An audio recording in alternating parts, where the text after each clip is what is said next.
when you realize that there are 2.9 billion ounces of silver traded on the LBMA every day, every day, which is 3.5 times annual global mine supply.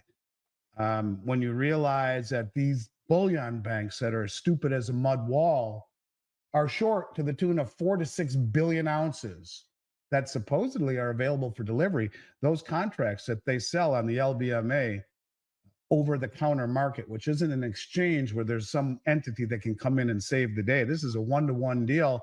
And all the people who have the other side of that trade think that they can stand for delivery. Doesn't mean they will, but they could.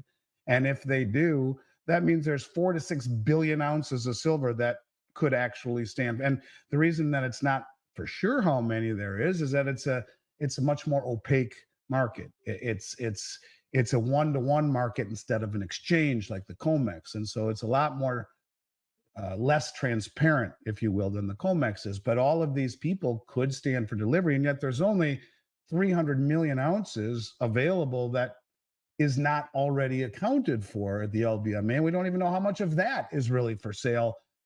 What if everyone stands for delivery? And so when you talk about this scenario where we see continual deficits, we see massive naked shorting, and we see the smart entities in the global south draining the exchanges, where 8.1% of the float, the available 300 million ounces, was delivered in August. Where is it going to? Who's buying it? Every day, 2.9 billion ounces of silver are traded on the LBMA, a staggering 3.5 times the annual global mine supply. Bullion banks are short by up to 6 billion ounces, promising delivery on silver they likely don't have. With only 300 million ounces truly available for delivery, the market is a powder keg waiting to explode. What happens if even a fraction of those contracts demand delivery? As Andy Schectman explains, countries like China and Russia are quietly draining the world's silver supply, positioning themselves for a major advantage while the West remains unaware of the looming crisis. This could be the biggest financial event of our time. And so we are entering a period of time where it's accelerating, and the countries around the globe that are buying silver understand that.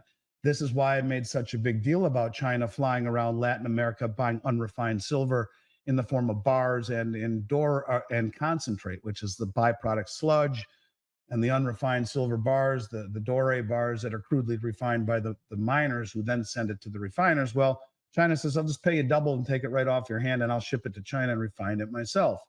Well, they're already the largest or second largest producer of silver in the world. And if I had to bet, they're probably the largest. They just don't tell us how much they mine.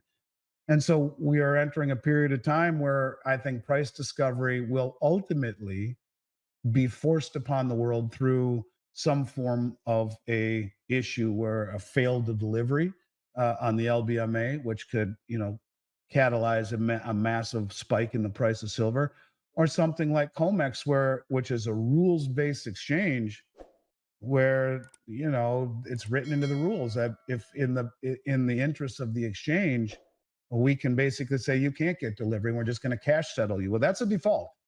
So could that happen? Yeah, why not? We're seeing all of these things progress and accelerate. And we're seeing countries accelerate their acquisition of silver. We see Russia being the first nation to openly admit it will be part of their state fund, and are dedicating money to accumulate not just gold, which the number that they talked about in gold, let me see if I have it. It's quite startling. I don't know if I have it, but they talked about Russian finance ministry has announced plans to exponentially increase its gold purchases, raising the daily acquisition from 1.12 billion rubles to 8.2 billion rubles for the next month. So, that's not just gold. They're doing it now with silver and with platinum and palladium, but they're making it part of a state-backed admission. Well, India, who's bought about 800 million ounces in the last 3 years, it's not openly discussed and admitted, but they have. You can see from the import-export numbers exactly what they're doing. That's more than is on the LBMA in total, of which 500 of those 800 million on the LBMA belongs to the ETFs.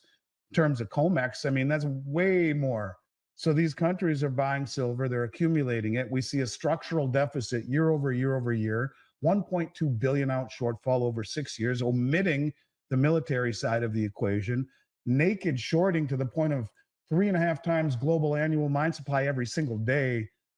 This will end badly. It will end very poorly, and it will be one of these deals where you'll wake up and say, "My God, what just happened with silver?"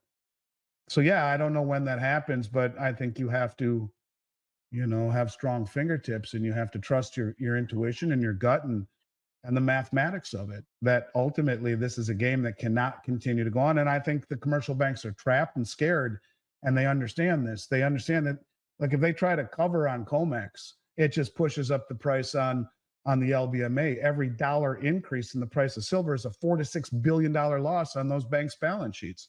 At what point do they continue to short so that more people say, okay, we'll stand for delivery at these stupid prices? And then when do we get that ultimate default, which then pushes the price to the moon as everyone tries to cover, or it just blows up the system? So ultimately, we probably progress towards a more realistic ratio between price and mine supply, or in the ground mining ratio.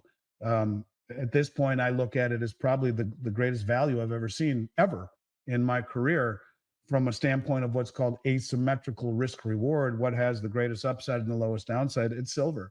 I mean, doesn't mean it's going to play out when we think it will or how we think it will, but ultimately and mathematically and logically, it just seems like a slam dunk. If, for those of you that are golfers, it seems like a 2 foot putt. Your buddies may not give it to you. If it's inside a foot, maybe that's a gimme. 2 foot putt, you'll make 9 out of 10 times, but it's as close to a sure thing as I've ever seen in my career. How it plays out, still yet to be determined, but I like the odds for sure. So Look at the cup and handle in silver, man. it's The huge. 40-year cup and handle in silver is unlike anything I've ever seen. Yep. I mean, look at the cup and handle formation in silver. If you pull up a chart, it's enormous, and it's about 40 years long, which means it's very mature. And for those people who don't know technical analysis, it's one of the most bullish technical indicators of all time. So you see the cup and handle formation in both gold and silver, maybe even stronger in silver. And again, the only reason these countries aren't bitching is because they're the ones buying it. They're the ones knowing they've got the West over a barrel. You do not need to send, cruise missiles into the U.S. to fight the U.S. to beat them. You just need to beat them at their own game in a Yep. lawful manner, and that stand for delivering all the world's commodities. And that's what they're doing.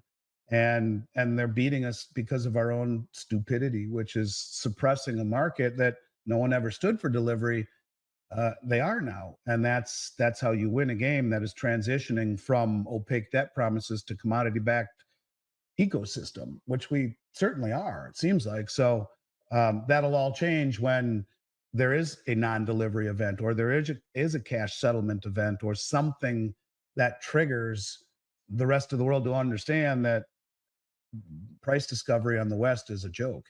And you look, for example, look at the difference between Comex, which is rehypothecated 15, 16, 1700%, meaning 17 people all think they own the same, all have a contract and think they have claim to it. But if one person says, give it to me, and gets it, what happens to the other 16? Well, that's cash settled. But you look at the Shanghai Metals Exchange as an example. In order to trade a bar on the Shanghai Metals Exchange, you have to first buy a bar from one of the 6 or 7 pre-approved refineries who will give you that bar, and then they laser inscribe a serial number on it that is associated with the contract, and that inspires confidence and credibility. We don't have anything like that on Comex. It's just completely, totally sold over and over and over and over and over again, because most of the people don't stand for delivery. So we'll cash settle if we're Bank of America or JP Morgan or whatever, and no one will ever know until people say, give it to me. And that's what happened to Bernie Madoff. Same thing. It's a Ponzi scheme until it's a business, until it is discovered as a Ponzi scheme. And me screaming, and others like me screaming about this, only does so good, because maybe the people who are standing for delivery understand it, but if really the people in this country understood it, it represents an opportunity of a generation to buy an asset that is being accumulated at levels people I don't think quite comprehend because it's being masked by the inability to get real price discovery by this rehypothecation and this naked shorting in London that is for a very long time obliterated price discovery and the real value found inherently in this stuff. It's not lost on India or China or Russia or Saudi Arabia or the other countries who are using it against us, but it really truly is, in my book, in my mind, an opportunity of a generation, one that you will not find very often. Look at the fundamentals: price, demand, supply, lack of supply, errors in reporting of supply, rehypothecation, massive naked shorting, all of this stuff, and accumulation by half the world using that against us. This is a rare opportunity. Either you take it or you think I'm talking my book. Now that you understand the looming silver crisis and how major players like China and Russia are positioning themselves, you're going to need to dive deeper into what this means for the future of global markets. So don't miss the next important video from this channel, where we'll break down the next major shift you need to prepare for. Click here to stay ahead of the game.